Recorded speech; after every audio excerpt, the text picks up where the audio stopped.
आपल्याकडे येण्याच्या आधी काय काय त्रास होत होता? डोळे जास्त लाल होत होते आणि जास्त मांस वाढलेलं होतं आणि उन्हात गेल्यानंतर मग डोळे लाल होते.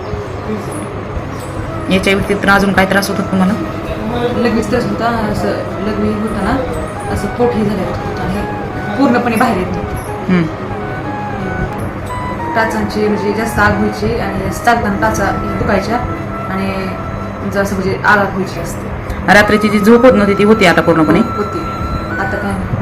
म्हणजे तळपायात पण आग होत होती आणि बाथरूमला जर गेला तर पूर्णपणे बाथरूम होत नव्हती आणि तिथं पण आग व्हायची.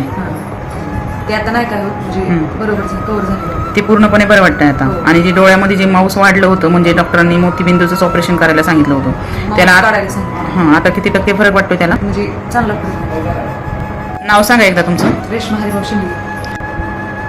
आणि जी लाली होती डोळ्यामध्ये ती पूर्णपणे नाही केला, फक्त थोडंसं मांस. आता जे समजा 100% लाली होती डोळ्यामध्ये तर ती पूर्ण कव्हर झाली आणि माउथ जे आहे ती जवळजवळ 90% कव्हर झाले पूर्ण. जाणवत आहे तुम्हाला आता 90% कव्हर झालेलं? हो. किती टक्के वाटतंय? बरोबर म्हणजे पूर्णपणे असं का थोडंसं वाटतंय सोचलं, म्हणजे डोळे बी जरा असं पांढरं दाबत असं लाल. पूर्णपणे लाली आली होती डोळ्यामध्ये. हो. आणि मावसाचं किती दिवसात ऑपरेशन सांगितलं होतं?